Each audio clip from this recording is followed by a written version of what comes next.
You are about to receive messages that may be harmful to your mental state. Your sense of reality will be questioned. Your view on things will be altered.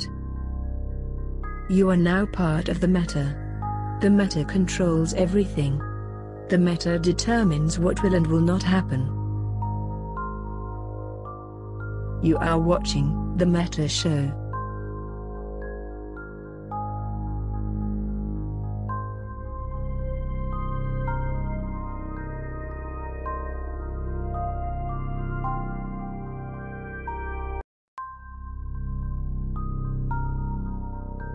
You are about.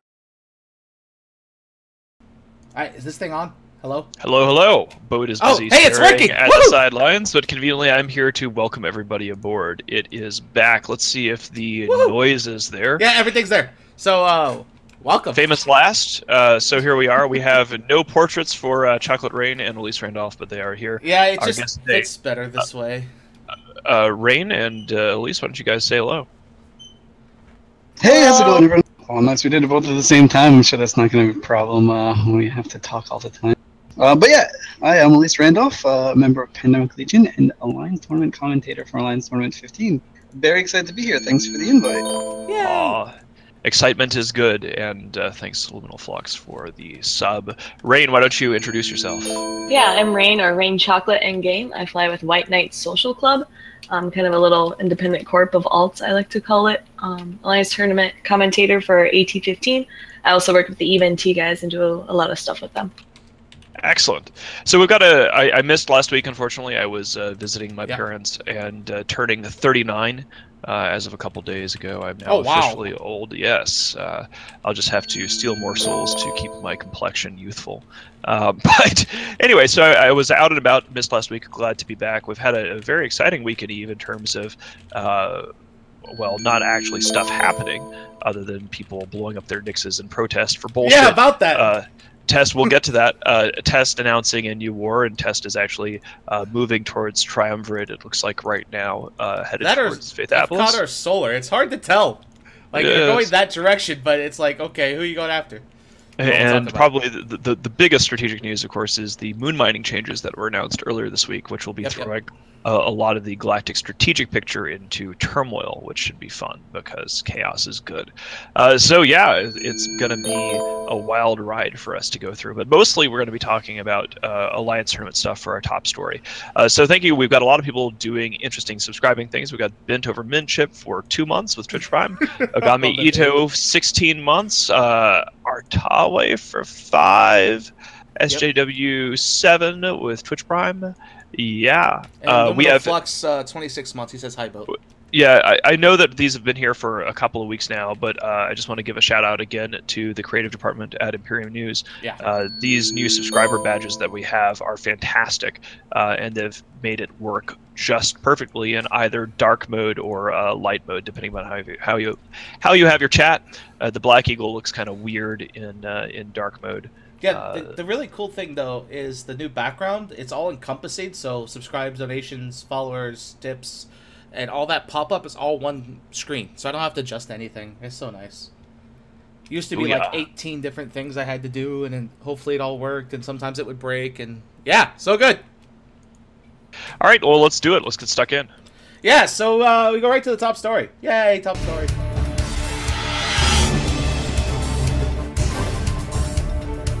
And of course, the top story brings us to Alliance Tournament, because Alliance Tournament starts, I believe, next weekend. And the only way to talk about the Alliance Tournament in any kind of quantity or quality is to bring on the Alliance Tournament commentators. We were supposed to have more of them, but alas, we got the best 2, so that's good. But there are 4. The other 2 that are missing is Moderator and Jintan. And yeah, we're going to jump right in, because Alliance Tournament time! Oh god, I hate this thing. Well, conveniently, Elise Randolph loves this thing. I didn't know that. I didn't know that you hated the Alliance Tournament. I love the Alliance Tournament. It's just always a mess. Like, you try to watch it, like, because you can't gamble it on anymore. Like they removed gambling from the game. You can't really gamble on the Alliance Tournament. And that used to be the most fun part.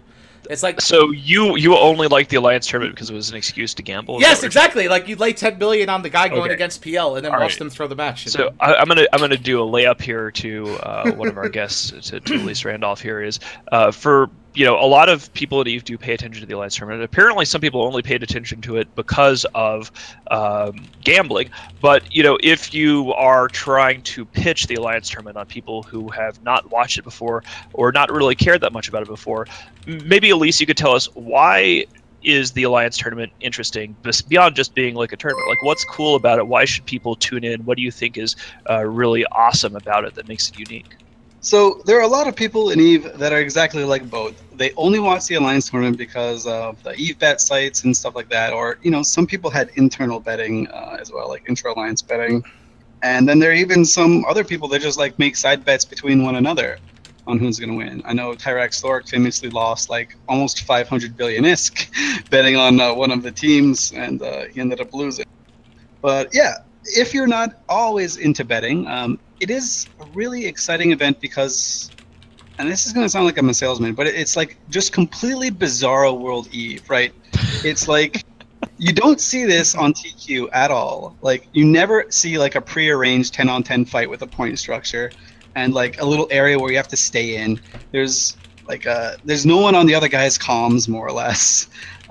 You're just seeing these two guys brawling back and forth, trying to do things that they're not used to doing in TQ, and it's just flying together as a group of guys. And it's also, it's more of a chess game than EVE Fleet PvP is, and EVE Fleet PvP is a massive chess game as well. So this is like super chess in 3 dimensions, and so much money is on the line for it. There's like what, 5 trillion ISK when you win? Oh yeah, it's a lot of money. I think it depends. Is one of the interesting things about it over the years is the rise of specialist Alliance Tournament teams. Like previously speaking, it was very key for I'd call real alliances, space holding alliances, block level entities to make sure that they win in order to get that potential income. One of the things, so Rain, you've been, did you do last year's tournament as well? I commentated with the EVE folks, so that's yes, right. So this is going to be your first official Alliance tournament as a commentator. What's it like from your perspective? I mean, Elise, of course, has been heavily involved in the Alliance tournament for a long time as a player, like somebody who's usually on one of the teams. Rain, have you ever been on an Alliance tournament team as a contestant, as a competitor? I have not, but I have done actually the Anger Games, which the Imperium themselves host. Mm-hmm. Yeah. And I remember, I think actually I flew against you, DBRB. Yeah, so we won. It was, yeah, and it was probably like the most like intense thing I've done in EVE. So obviously when players play EVE, and like you do like fleets for your first time, you do PvP for your first time, everyone calls it the PvP shakes. Like I had kind of grown out of that, having done solo PvP for the past 2 years. And then when I got into a Logi ship to fly 7v7 in the Anger Games, I was shaking like none other. And it was absolutely like terrifying and the most intense like PvP I've done in the past year. Sorry about that. I had to briefly ban, not briefly, just shoot Travis Muskrat in CDOT. So first commissar of the show. Funny thing is he's been invited on this show before. Unironic sexism pretty much just gets you shot. So why don't fuck that. I asked Elise to sort of, Elise is apologizing for being a salesman, even though I had asked him to pitch the tournament to me. What is it about it that you really love, Rain? I'm curious, like since you haven't competed directly so much in the event itself. Why are you commentating on it? Like, what got you into doing it? Why are you interested in commentating on tournaments? What draws you into them? So the player run tournaments is kind of where I started commentating. I want to say it's approaching 2 years now with the EVE guys, but I actually started watching AT13. And when I watched, there was the gambling involved, but I also knew some friends. And when I first heard about EVE, that was the BTAC-R, like that big fight, and that was streamed. And when you watch those big streams of these massive fights, that's what everyone knows EVE for, like all these massive fights, these big wars, Titans being dropped, Titans exploding. But it's so difficult to watch from like a viewer perspective, whereas when you watch these tournaments, like Elise said, there's 10v10, it's like a little mini chess match going on, and you can actively see people, either one, piloting really well, or two, piloting terribly and costing the match. And so I think the tournament for me is a lot easier and tactile to actually watch and get enjoyment out of. And it's only 10 minutes long. It's not like I have to log in at work, try and watch a 3-hour Titan like brawl, and then maybe there's like 1 or 2 explosions. And you can't really tell who died. You have to wait like half a day for the battle report to show up. So I think it's a lot easier to see within EVE, and there's obviously almost like guaranteed explosions. But it's also the fact that there was the gambling aspect, and then you can also see friends or at least alliances fly. Yeah, I might have worded it a little wrong. I don't hate it, so to say. It's like, if you ever, I don't know if you guys watch basketball at all, but the NCAA tournament with March Madness. It's like that. You want to see, like, the 15th seed, some random no-name you've never even heard of, take out, like, a PL. Like, you watch those matches because you're like, holy shit, did PL just throw the match by jumping 5 guys out of the arena? Like, holy shit. You watch those matches. I believe the one year, it was either Pro God Legends team beat PL, and it was like, what? Wait, how the hell fuck did that just happen? You know, things like that, you know? That upset was fascinating to watch. Right. I mean, I don't think it's really all gambling, because, you know, people who want to gamble will gamble on literally anything. One of the things that has always struck me about Alliance tournaments, because I don't particularly follow them that much. I support CCP Engineering Alliance. 1 year, Goonswarm, I literally just sent the Alliance tournament entry fee to the wrong entity, and so that's why we didn't get a team on. But one of the things about it was, I always see, it seems to me, that the boundary is the single most dangerous aspect of the Alliance tournament. It seems like more teams have been destroyed by boundary violations in the last few years than anything else. Elise, I know your Alliance has a special relationship with boundaries. Maybe you could tell us a little bit about how the boundary plays a part in tournaments. Yeah, so this is kind of a subject close to my heart, unfortunately. I'm a helper. Even though I've never personally gone out of the boundary in the Alliance tournament. I did in the New Eden Open, which is no longer a tournament, so I'm claiming victory on that one. I outlasted them. But so you had a 125-kilometer radius, and the second you cross that barrier, it could be by 1/10 of a meter, your ship will explode. And when your ship explodes, obviously, I'm going to go with John Mann here, it's bad. But the thing that makes it so bad is because it's not something that you really anticipate. When you're trying to position around the battlefield, like I said, it's kind of like chess. It's 3D space chess. So you're like, oh, I have to go over to the left here because they're kind of cutting me off. And then if you just stop thinking for 5-10 seconds, you could have your ship just go straight out of the arena and it dies. One of the reasons I love the Alliance tournament is just the storylines. Last year it was Pandemic Legion versus NC Dot. Pandemic Legion had a lot of former Hydra pilots on at the time, and NC Dot had DHB Wildcat leading their team. And, you know, there's a lot of tension between those two guys. And that match was very, very contentious, and it was just going back and forth, back and forth. It looked like NC Dot finally won, and then they boundary violated a critical ship. Wow. And they ended up losing. You know, the other sort of competition, if you can call it this, that I hear where there's these storylines really make it interesting. Would you think that it's fair, Rain? I want to throw this one to you. Would you think it's fair to compare the Alliance tournament with the storylines between the teams and all this drama between the matches to sort of like being the spaceship version of professional wrestling? Well, I don't really know anything about professional wrestling, but I mean, like, professional wrestling is like, well, a lot of acting, a lot of like putting on a show. Space Glow. But I mean, I could see some of it for the Alliance tournament, because one thing that actually people don't really see is, like, obviously you have all the banter in like Twitch chat. So when CCP is streaming it, you have, like, if it's a Goon match versus PL, all the Goons in PL will be in Twitch chat just like posting and like posting memes, spamming, kind of like people do in local when there's big fleet fights. But actually, in game and local, usually players are very friendly to each other. And I say usually because there's a lot of times when you can definitely tell certain teams will be a little more feisty to other teams, or sometimes, like, if the match is taking longer to start, people will just be like spamming links and stuff, and players don't really get to see that aspect of it, of the match. Well, that brings up a good question, which is, I'm not sure which one of you could answer this, but to either of you, who do you think is the shadiest, the cattiest, the most feisty, as you would call it, of all the teams that you guys have had experience with? Who are the cattiest of the group? Oh, man.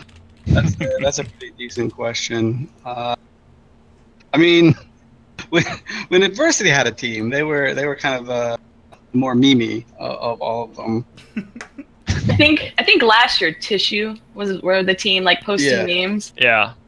Yeah, the Tissue one was real bad because they said some stuff in local that actually caused a dev to be like, "Yo, either stop it or I'm banning all of you. Like, fuck you guys." Like, it was really bad. Like, they tried to claim that they weren't supposed to be in there anyway, so they decided to be as unironically racist as possible just to see how far they could push the boundary. Like, it was really bad. Oh man. Yeah. Well, besides those guys, like, because that's an extreme case of tryhardism. But besides Tissue, who's the runner-up? Are you gonna get in trouble if as a commentator if you identify who's throwing the most shade? No. You don't really want to like throw teams under the bus too, because so there's 10 people in local from each team. So if one guy says something extremely rude or offensive, and then everyone else like immediately like goes, "Oh, sorry, like, you know, he didn't mean that," or like he took it too far, we're sorry, like, good fight or whatever, then you don't really want to paint the whole alliance from that one guy out of 10. Plus, on top of because we would never do that in EVE Online. I mean, come on, that certainly doesn't happen in EVE, where this is an honorable and respectable game for respectable people. Yeah. Good one. Sorry. Another thing too that's always interesting about the Alliance tournament, and actually it's kind of make or break for me, is literally the commentators. Like, my favorite commentated match, period, and this is very hard to find sometimes because it gets taken off and back on YouTube, is Alliance Tournament 4 when Band of Brothers got beat by a bunch of Thoraxes. And the commentating on that was just like, holy shit. Like, that was the Star Fraction match. Yeah, the Star Fraction match. And the guys doing the commentating was Kia Eds and then a couple other guys. And they just put so much enthusiasm into it. It was like watching a European soccer match. It was hilarious, just like how enthusiastic they got. And when the commentators are like that, that makes it a lot more fun to watch, right? Because sometimes you'll watch matches that are boring as hell, but then the commentators make it hilarious. So it makes it worth watching, right? And I think that happens a lot with the Alliance Tournament. Moomin was great during the Anger Games like that. Right. I could listen to Moomin describing paint drying, and he could manage to make it exciting. That's a good question. We've got two commentators here on the show. I'd like to hear from both of you on this. What do you think? Because it's this, from what I understand, because I was talking to a guy who is a semi-professional shoutcaster, right? He was like commentating for esports, and it's this whole it's a special skill that's completely separate. It's like you're being like an MC, but you also have to have a lot of game knowledge. I'll start off, Elise, what do you think makes a particularly good commentator? What is good commentating? Tell us what that's like. All right, so you got to know your audience, right? And EVE players, we have spreadsheets that we just have a shitload of. Like, my spreadsheets, when I want to look like I'm busy at work, I just pull up an EVE spreadsheet or something. And then they're like, oh, okay, this guy's really doing shit. So you have to know the audience. You can't be like too Korean hypecaster. You have to bring some knowledge, and you have to kind of direct where the flow of information is going. You have to. What is a Korean hypecaster for those of us who don't watch Korean? Oh, it's so hypecasts. Good. So, all right, so I'll let Boat explain a little bit. Oh, Boat, what is it? I watched StarCraft 2, and like the Korean hypecaster is the guy who doesn't really understand what the hell's going on in StarCraft 2, but he sounds so beyond enthusiastic that you think he knows everything, right? And it's just, he makes it sound so amazing. Like, he screams and yells. It's like, if you can imagine me on Speed, that's what it would be like, like holy shit. Like they're just fun to watch. On Speed, but they have no idea what's going on, Okay, so essentially back to you. Mindless screaming where you're like, oh, stuff's going on. And so you don't really get any information. You just get lots of excitement from it. I mean, I was watching a Korean game. Obviously, I don't know any Korean, but I was super excited when I was watching. I was like, holy shit, this is amazing. Wait, I don't know what I just watched. But that doesn't necessarily work for EVE. You have to bring excitement. It can't be too drab. But you also have to tell people what's going on, what they should be looking out for, and give a little bit of insight to how these teams are operating. And it's not always easy because a lot of these strategies, teams want to hide what they want to do with their teams. So you have to, and you don't get any extra information. So you have to sort of glean what's going on, and then hope you're right, and then inform the viewer of that in an exciting way.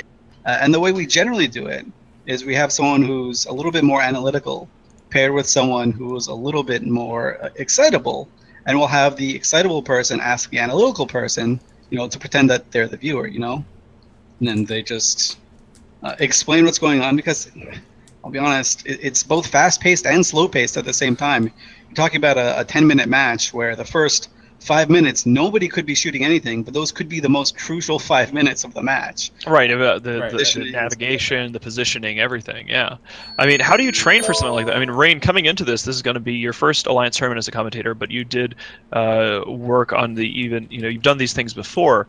How are you preparing? Like, what is going into like prep training? Is there a training regimen? What are you doing to prepare for the Alliance tournament?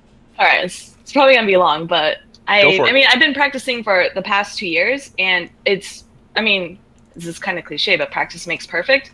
So obviously having real world experience of actually commentating matches and then getting feedback from other commentators, whether that's, people commentating with you, people running the show or the tournament, or you're just having like viewers back home, or somebody like Elise say like, hey, here's a video, could you give me feedback on this? But not only that, but I know for myself personally, what I'll do is I'll pull up old matches, and we're kind of lucky for this AT because we had the feeder rounds back in June. So I'll pull up the feeder round matches, and I'll start the match and click pause, so you can see everything on field. And then I'll sit there with somebody. So I'm a newer player. I'm 3.5 years into the game, so I'm obviously by no means have the knowledge that somebody say like Elise Randolph does, or say moderator Jintain, who have clearly been playing the game way longer than me. So what I'll do is I'll sit down with somebody who, one, should technically know more than me, and I will say, okay, these are their setups. This is what I predict that they will be doing, and I may 100% be wrong. And everything I hear says, don't really try to predict what another team will do or their overall strategy, because generally you're wrong. And like I continuously hear that from teams, and they refuse to acknowledge when the commentators are right. But so I'll still make those predictions. I'll say, okay, like first things first, these battleships will do X, like the destroyer will do Y. Like they will do this, and then they'll give me any sort of feedback, or I'll say like, oh, I don't really recognize, like, why would they bring like this frigate over another frigate? Little comments like that, and then start the match, and then practice commentating it live with someone. And I know Jintan, even, he doesn't do it with somebody else, but he'll do it by himself. He'll just start a match, load it, and practice walking through, and then listen to himself commentate. So it's really just a way of practicing. Obviously, you want to know your ships, you want to know the teams, you want to know the overall meta as well as the rules and stuff like that beyond practicing. The one thing that always is interesting about EVE as an esport, like with the Alliance tournament, compared to other esport games, like when the commentators for, like, say, Dota are watching, they get to see what both teams are doing. They don't just have, like, Fog of War, whereas EVE, there's no Fog of War. Like, the team sees everything on grid, you see everything on grid as a commentator. So it's not like you have any more special knowledge that you can apply, which makes it, I think, a little harder to cast sometimes. Because, like, you hear a Dota commentator, they could be like, oh, look, this guy's setting up to do this gank. The other team has no idea. Watch me, it's going to happen. But in EVE, it's like, okay, this guy's got that guy locked. They both know they got each other locked. Oh, here we go, So it adds a little flavor to it, I think. And it does even get a little bit more convoluted as well, because in EVE you got like E-War effects, and that plays a huge role. You've got like web scrams, which obviously we can see when those are applied. We can see when newts are applied. For tracking disruptors, we can see when they're applied, but we don't know if they hit. And for jams, we can see when there are potential jams, but we can't see exactly when they hit. We can glean some information when they're hit based on if we see any reps going off, but we can't say for sure that this person's jammed or this person's not jammed. So there's a lot of guesswork involved, like educated guesswork, I should say.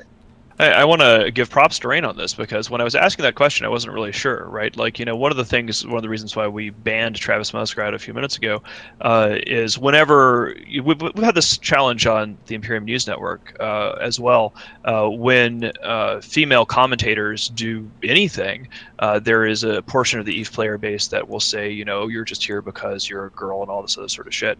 And the regimen of what you're talking about seems like a very sensible, deliberative practice routine. Like, you're sitting there, you're analyzing old matches, so it's not in front of an audience. You're developing your skills to recognize patterns. When I asked that question, I had no idea that you had been doing that as a training regimen, and I think that's fantastic. I mean, I think that the commentators should talk more about how they prepare for doing this, because then I think people will have more respect for what goes into it. Because again, like from what you guys heard from what she was talking about, it's not just, hey guys, I'm going to run my mouth about spaceships. That's more what I do. I get up and I run my mouth, and like there's I don't practice the meta show. I'm just a jerk in a red shirt. You know, what's going on there is I don't think people see or know. You have to train yourself. You also have to learn how to translate these patterns you're seeing in a way that your audience is going to be able to understand. You are translating from basically Suetonia universe, I guess, into Boat universe, or worse, Mittens universe. Well, it's even harder too, because if you look at Eve, Eve is so damn complex. Like, you could have, out of 2 groups of 10, 20 different ships, realistically. Whereas, like, with games like Dota, it's, pretty much everyone knows, okay, this is that character, this is that character. With Eve, it could change. There's hundreds and hundreds of ships to choose from. You could very well see, like, various things. It usually isn't until, like, the second week that people who have no idea what Eve is, or just watching it for the explosions, realize, oh, okay, that's that ship, or that's this ship. Space games is fun, but it's if you don't know what you're doing, like in Eve, and you're just watching it to watch it, because there's 20,000 people watching it, and it's on the front page of Twitch, you can get lost really quick. Well, actually, this sort of brings up a question for Rain as well. I mean, I'm very impressed. Again, I'm just going to keep reiterating this because I have a lot of respect for people who do the homework and take it seriously. What was it that made you, knowing once you started getting into this that it was going to be a lot of work, and you're doing that work clearly? What was it that made you want to be a commentator? Were you inspired by somebody else who was commentating, or what got you into it that made you go, I don't want to just like play spaceships. I want to actually be a streamcaster? So I would say the EVE-NT guys, but back when AT13 was going on, I knew a couple friends in there. And I believe just watching it, and that was when I believe it was EVE-NT before they were called EVE-NT, was actually streaming their own, like they were restreaming what ISD was showing and commentating on top of it. And just seeing people do that, I know Elise was a little bit of inspiration, Suetonia, as you had mentioned, but just seeing all these people like go above and beyond shoutcasting. And I knew like my piloting, so for the tournament, you have to have pretty good skills to do that. And rather than trying to fly in the tournament or trying to be like, I would say like a really good Logi pilot or a really good frigate pilot, I think it was more entertaining watching ships explode and commentating that. So that's kind of the direction I took, and kind of using, I want to say I wouldn't say disadvantage because I'm obviously only 3 years old in the game, but I kind of use that to more having a colorful commentator perspective rather than super analytical with everything. I would rather bring more of the excitement and more of the hype of what's going on screen to the players, as well as trying to add a little bit of that analysis. Obviously, I'm not going to be spouting off facts or fits or like meta theory crafting like somebody like Suetonia would, or even Apophany. I know he loves talking about that stuff.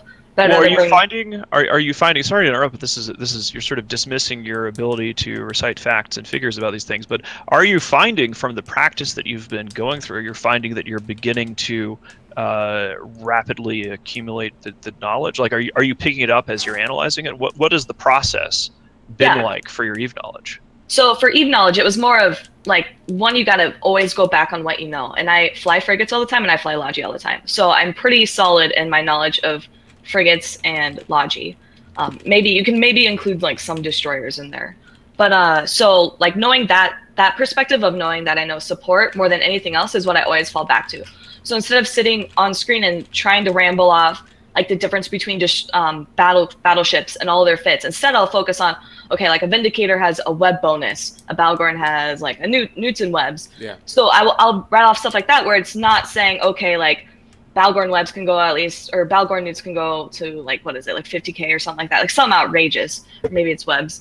But you see like where Balgorn has a range bonus on the newts and the nos, and it doesn't have the webs. See, but you see that like where you falter on facts translates on screen terribly. So if you just know, so let's say I'm like, okay, a Balgorn gets web and newt bonus, web and newt nos bonus. They're really good at pinning ships down and destroying them. Therefore, a Logi pilot would have to be very, very careful and keep away from a Balgorn. So there I'm taking something, say, I kind of have a little bit of knowledge of, translating it to something that makes more sense to a Veer back home. Yeah. Whereas somebody like Elise, who is probably like super smart and all this stuff, could then say, right, Rain, you're correct. They can reach out to XYZ, so therefore, blah, blah, blah. And so you're setting up the layup for the expert, essentially. Yeah. The interesting thing, too, is I see your point there with not talking fits, because there was one year AAA did missile, like torpedo rocks with smart bombs instead of doing the usual blasters. And they did like this like remote rep smart bombing missile rock fit. And the rock gets a bonus to blasters. It has 8 gun slots, but only has like 4 missile slots. And it was hilarious to watch because they had like 4 rocks just like remote repping each other, just chilling. Back when you could have multiple ships, and it was hilarious to watch. I don't know if many people remember that one though, but like you can't predict what they're gonna fit. Like sometimes they won't even fit guns on a ship that only gets gun bonuses, you know. And the captains are really, really paranoid as well. So like there is the ability for people like when you're at the CCP offices and you're commentating, you're literally in Reykjavik inside the little studio where they run the event, and there is the ability to maybe look at the fits. But because captains are so paranoid, they don't let anybody look at their fits. They can just go through this automated tool to make sure there's no illegal modules in there, and that is it. So you can look at guns and stuff like that, but as commentators, you have maybe 30 or 40 seconds to look at guns and intro the teams while you're doing all this. I have a question for Lise on this one, which is, you know, every tournament, and you might not be able to answer, but I'd like to hear just like a throw out their prediction because I know you keep in touch with this. You know, tournaments often have, you know, there's a huge metagame surrounding the Alliance tournament. Not only espionage, because there's a shitload of that, and conspiracies and all sorts of other fun stuff, but certain times there will be a meta in terms of the ship fitting, like there's a Tinker, you know. For a while there was all Tinker teams, right? What will you predict? What are you expecting to see this year in terms of you know, sort of the actual tactical meta for the upcoming tournament? So in the feeder rounds, we saw a lot of these 4 battlecruiser compositions, and they're just like 2 Harbinger Navy issues, 2 Brutix Navy issues, and then just a type of support wing that you want. Usually pretty small, just relies on tackle and stuff like that. And they're incredibly deadly. They completely destroy kiting teams. They have a lot of damage that's actually applied damage. You know, it's not just EFT damage that you can see. And they just, you know, compete very well. They do have a counter, which is like a lot of very heavy core battleship teams as well, that can just like withstand that burst damage and then beat them all down. And then you have sort of like Tinker teams and like drone kiting teams. It's a very rock, paper, scissors meta right now. At least that's what it looks like early on. It's more so than it has been in previous years, I'd say, because the rules have changed quite substantially. Even though there's only like little tiny tweaks to the rules, the implications are huge. Like logistic ships got a little bit more expensive. You know, battleships that aren't a Vindicator, because Vindicators are bonus this year, so they're cheaper, you know, are a little bit harder to field. So you can't just field battleships and a good support wing at the same time. You have to make a decision. Do I want to have a good support wing, or do I want to have a really strong core? And, you know, that's just... Let me bring this into here because one of the questions that you would be particularly well qualified to answer is I've always wondered from an outside perspective, and maybe you hear this through the grapevine from CCP or it's just known, what is it that goes into the decisions? The rules for the Alliance tournament, they do change every year. There's all these tweaks and balances and points and things like that. You know, what is the driving force behind it? Is CCP just throwing darts at a wall, or is there some sort of a particular effect they're trying to bring about? Like, you know, I know we had the feeder rounds this year, which we didn't have last year, but the points values have changed a bit. What is your perspective as to why CCP is changing things? What are they trying to get with these iterations on the rules? So it can become very stale if you don't change the rules at all. Like, you'll just see the same stuff week after week or year after year even, and it's very boring, and it's you know, it's very calculated. The exciting part about the Alliance tournament is watching the meta evolve over the 4 weeks. But if you have a year and 4 weeks to do it, then it's kind of boring. CCP Fozzie is the guy who does, I believe, 100% of the rules. He does absolutely everything in terms of the Alliance tournament. Say no more. And he is, for those who don't know, he is one of EVE's most prolific theory crafters when he was a player. I remember that.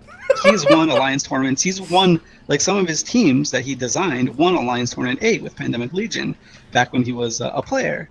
So he knows not exactly, but he knows, like, the mindset of a theory crafter for the Alliance tournament, and he knows, you know, what can break and what cannot break, and what is good, and these sort of decisions that need to be made.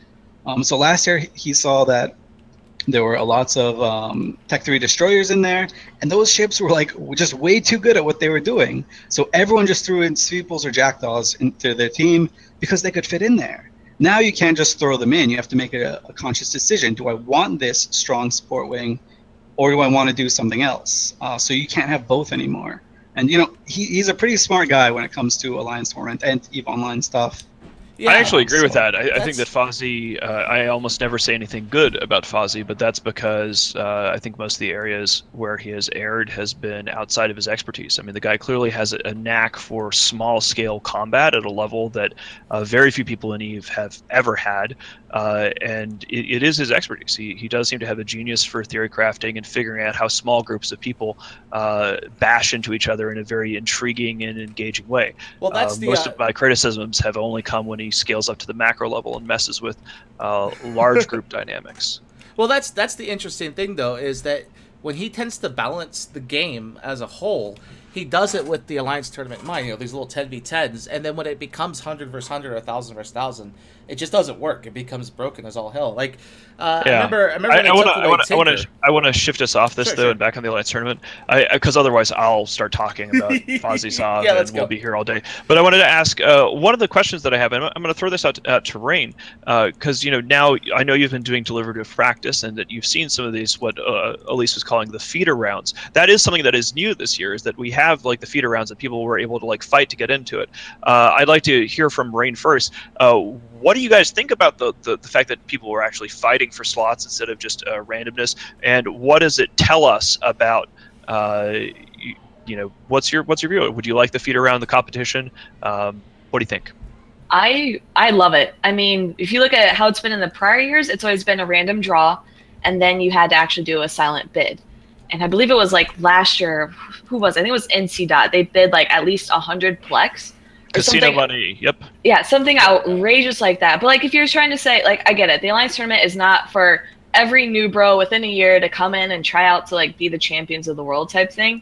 But at the same time, it shouldn't be so like have such a high bar to enter that you literally just have to dish out a ton of money and then you might just lose everything and then have to go home and you have nothing to show for it.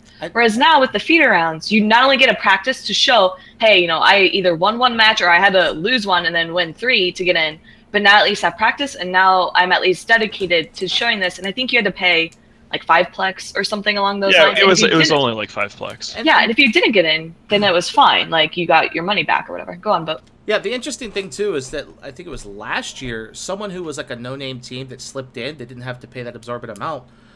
No one had ever heard of. They weren't very like big name ships or anything, but they somehow won because they just played better with their shitty ships compared to the team that spent a ton of money to get in and a ton of money, and it just created too much of a limit. I think I like the feeder thing because a lot of like esports are starting to do that now, where it's like, okay, this team might not be, you know, this A+ team that's guaranteed to win, or at least on our radar to win, but then they at least have a chance. You know, like these no-name teams. They do it in real sports too. Like the NCAA tournament's a big example. Does it? And where, like, the 15th seed beats the 2nd seed. It's like, what the fuck just happened? You know.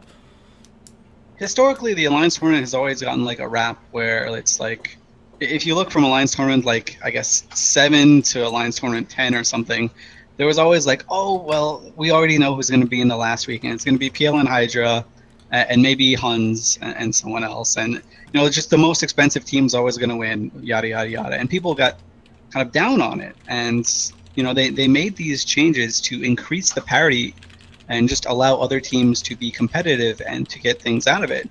For people that don't know, before Alliance Tournament 12, the first place prize got 50 cruisers.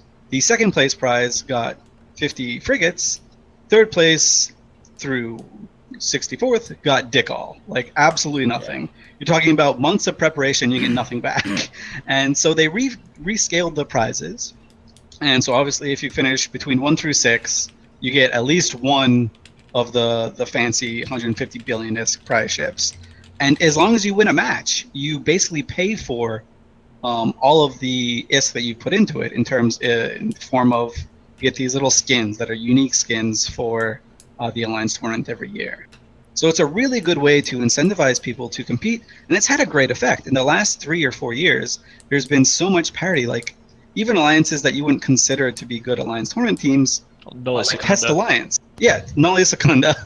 Test Alliance. They've done PFR. Phoebe Freeport Republic collapsed on Tranquility, but they stayed together as a group because they were so good in the Alliance tournament. They were getting like top 16, top 8, when they're just this like, they were literally just a meme alliance. Brave Newbies do a pretty good job. It's ridiculous. Like the middle of the pack is so tightly contested, and the very top is not that far separated from the medium, from the middle anymore. It used to be PL Hydra, Huns right at the top, huge gap, everyone else. Now it's PL Hydra, Huns, Tuskers, Exodus, and like 5 or 6 others, and then there's a small gap, and then just everyone else. It's absolutely ridiculous. The amount of clowny, ridiculous, dumb matches that we used to see in the very first weeks are kind of going away.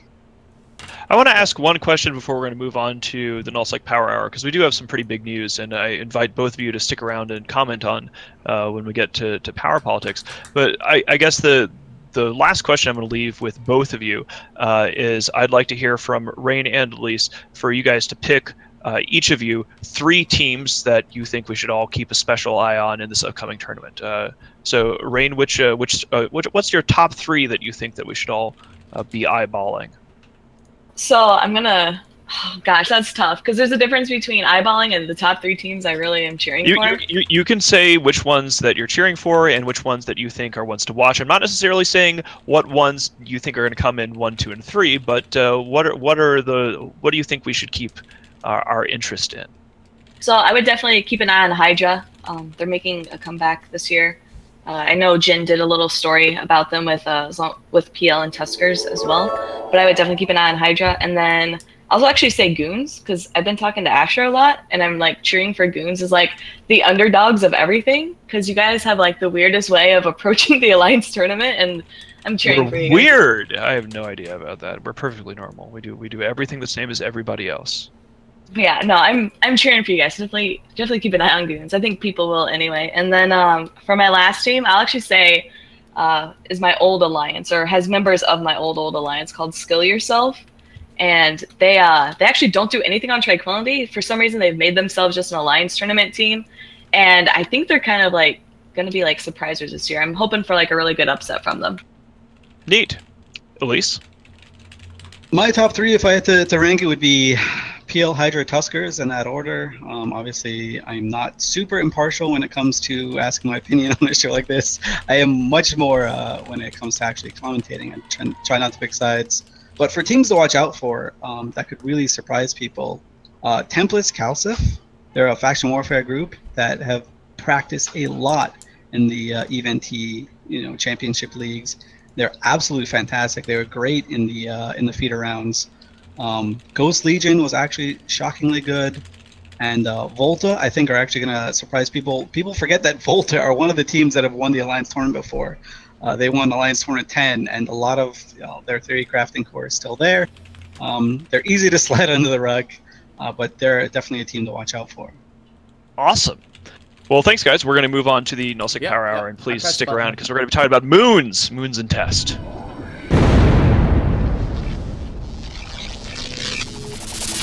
Hooray! Cool, fancy buttons. I like it. All right, so Nullsec Power Hour. Thank you guys, by the way, for a wonderful talk. That was like 40 minutes of awesome. So we're gonna jump right into moons, and that's of course the first thing. I reorganized things a little bit for that reason.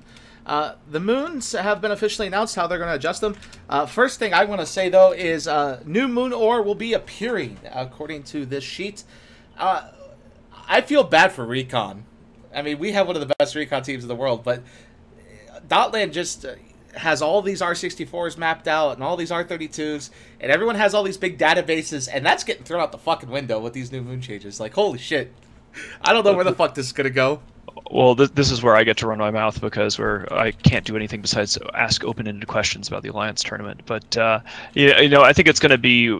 This is unquestionably the biggest single strategic shift in EVE Online since the servers opened. I would say even more so, depending on how CCP does it, I would say even more so than the changes in the SOV systems. The SOV systems are the interface through which we fight over resources. The resources themselves have always been static, essentially. The value of moons have changed slightly because, remember, Technetium, that was fun stuff. But This is the first time that the moons have been scrambled by a random seed since the servers opened. And so, Delve right now is a great region with more R64s than anywhere else practically. But after this, it will probably turn into just atmospheric gases wasteland. But before I talk too much about this, I want to get Pandemic Legion. Elise Randolph is. Are you officially the PL leader yet, or are you still sitting on the fence and saying that you're just an FC among FCs? I'm still on the fence. I mean, when shit goes wrong, I'll take the blame for it. But when shit goes right, I'll pass it on to the guys who did everything. I kind of keep the train going in the right direction. At least. Gotcha. That was, sorry about that, except not really. That was definitely a when did you stop beating your wife question from me. But anyway, so I'm curious what your perspective is. I know that you guys have had many different income models over the years. What are you thinking this is going to do from a PL perspective, if anything? So for a game perspective, I think it's actually pretty healthy. It makes people want to stay in their space. It makes people want to like cultivate an area and get the wealth from it. But I am of a few minds of this. PL, obviously, we have space. We don't really do anything with it. We have some people who rat in it. We have people who rent it out. That's how we get our money from it. It's not as lucrative as holding R64s used to be, but that model died out a long, long time ago, and we're well over that. The thing that I did like about the old structures were that you could go into an area, you could shoot someone's moons, and you would know that in an hour and a day and 12 hours or a day and 17 hours, you would have a fight there. It's a little bit more nebulous, right? You're like, oh, it might take a week for these like ore clusters to come up, and then you're gonna have to have a group to come out and actually mine it in space, which is great. Then you'll have to like just go disrupt it, but first you have to scout it. You have to guesstimate when it's gonna be there. You're gonna have to deal with the structure that's there and the defense of the structure. Like the defensive capabilities of the structure, and someone can just, I don't know, you can just drop like a Fortizar next to a really good one, and then unanchor it later when no one's around. I don't know. I kind of just seems it's great for people who own space, but it seems like it's really hard to actually disrupt. Like theoretically, it seems like it's super easy to disrupt, which is what PL would do. That would be PL's role in the new moon changes. It wouldn't be harvesting the moons, it would be disrupting the harvesting of the moon. But it seems like that's going to be kind of hard to do.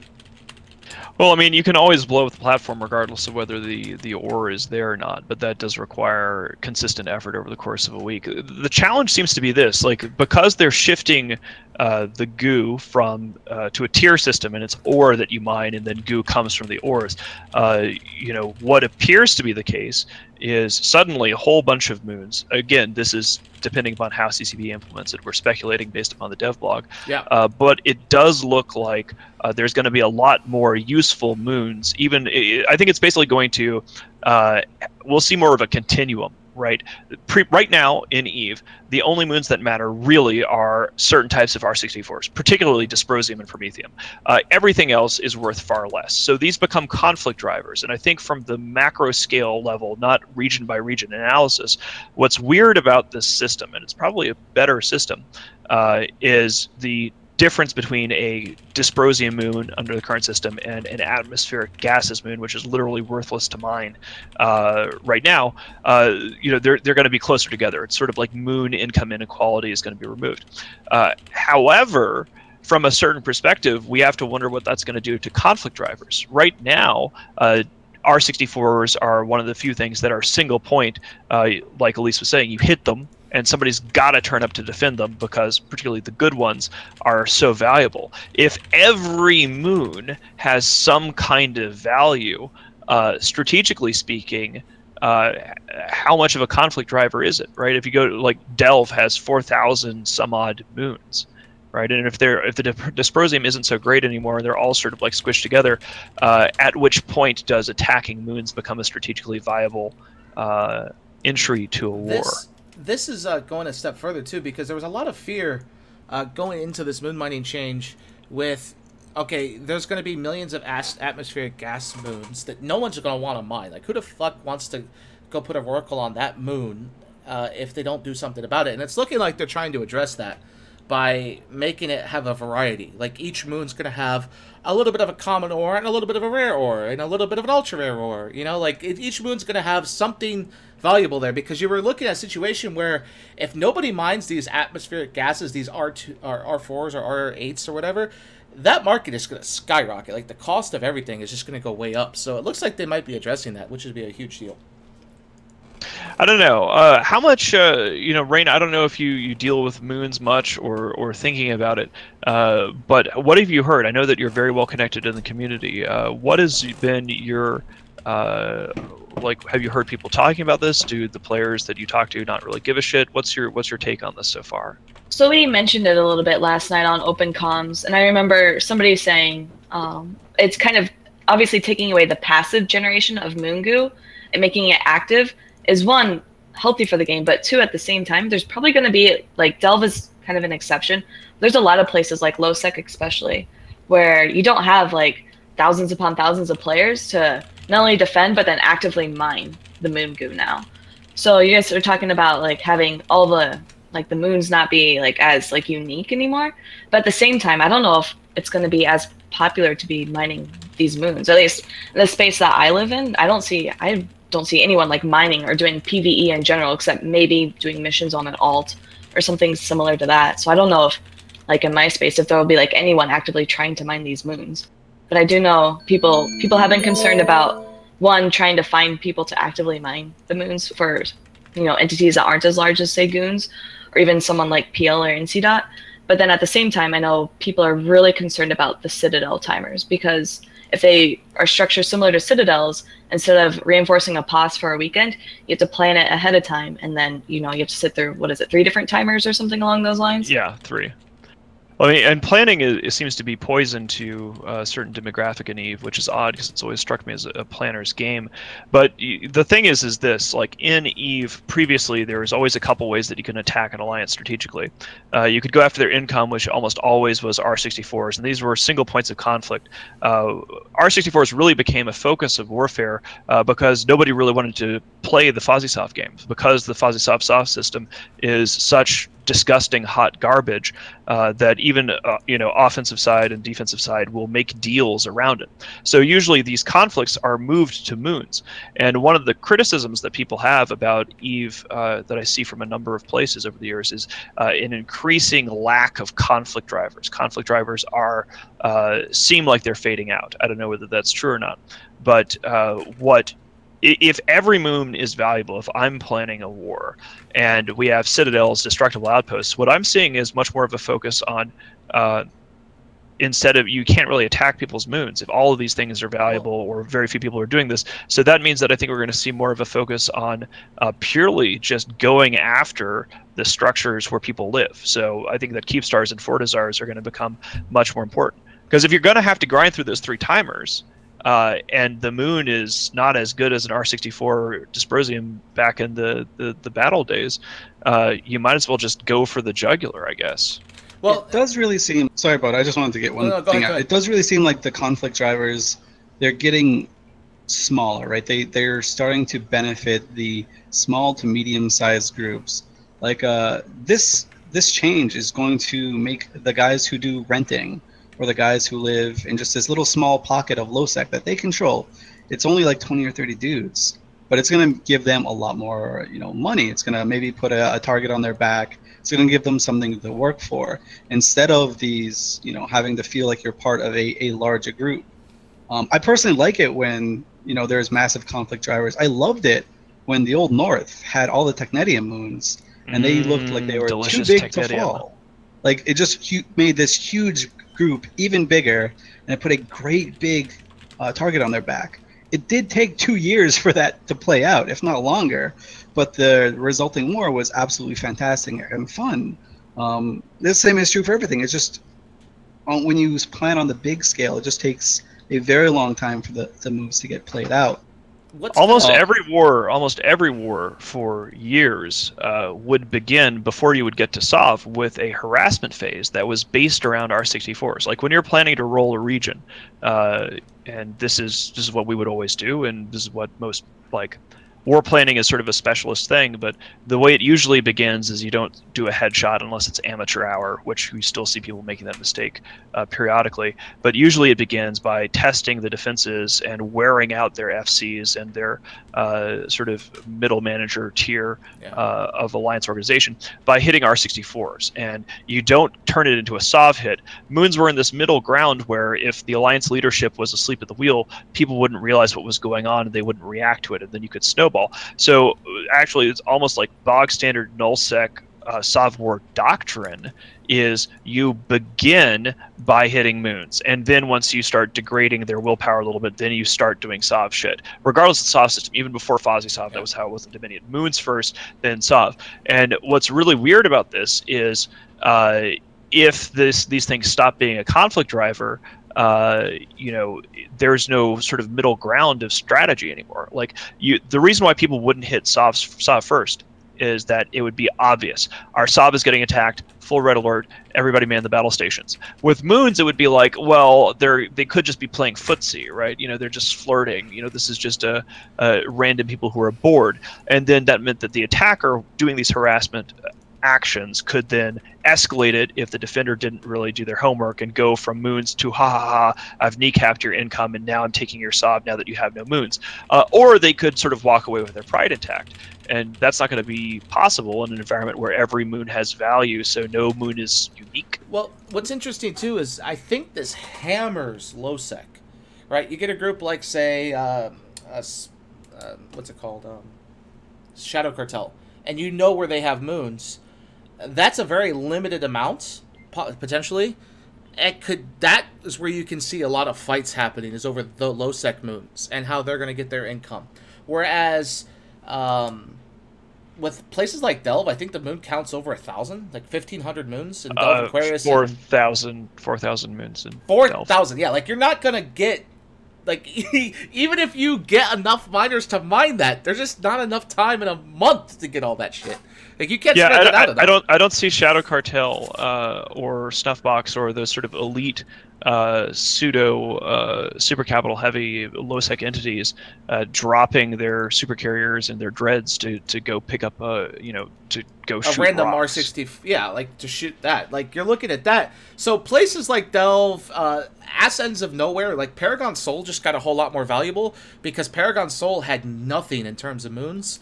R64s, it doesn't really have shit.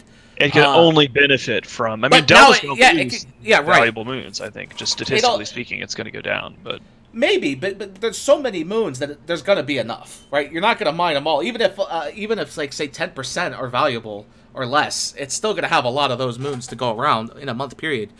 Yeah. But you're looking at a situation now where these moons are going to just be, it's going to be insane, especially with the restructuring. This is the first time in, 12 years they've restructured the moons? Yeah, this is the first time this has ever happened. And so you're looking at a huge change of the game from, like, hey, Delve has got like 80.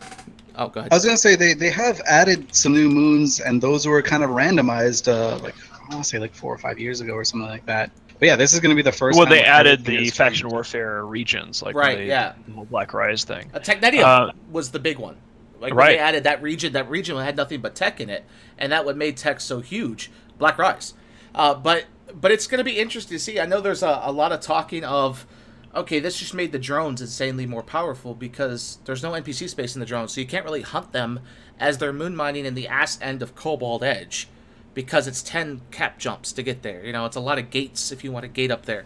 So, like, they're a lot more safe than, say, Delve, which has NPC space, or Fountain, which has NPC space, So it means hunting these people became a whole lot harder. Well, speaking of hunting people being a whole lot harder, which has nothing to do with us at all, it is the end of the show. We've reached our limit. I think, is Gommel streaming next? I believe he is, yeah. Excellent. I believe Gommel is up next. So quick things real quick.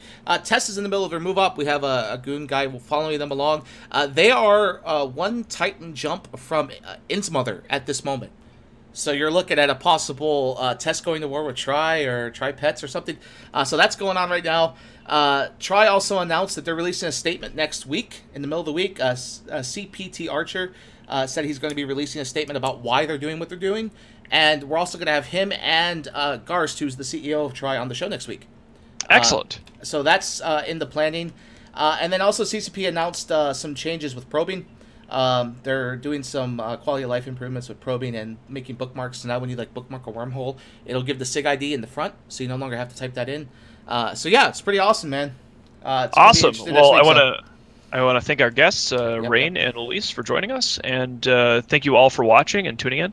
It's good to be back, and we will see you all next week. Real quick, some shout-outs. Uzriel just subscribed Twitch Prime. Iceburn, 32 months. Thank you, sir. Like, holy shit, that's awesome. Snorlax is Snorlax, I think is how you say it. He's a new subscriber. Sulfran, thank you. And then we had a donation anonymously of $8.03. We also had some, what is that stuff called? Cheering. Cheering. We had a bunch of that, but I couldn't tell who it was. Thank you guys so much, and we will see you next week. And next up is Gommel, the Accessible Gamer. You are about to receive messages that may be harmful to your mental state. Your sense of reality will be questioned. Your view on things will be altered. You are now part of the meta. The meta controls everything. The meta determines what will and will not happen. You are watching The Meta Show.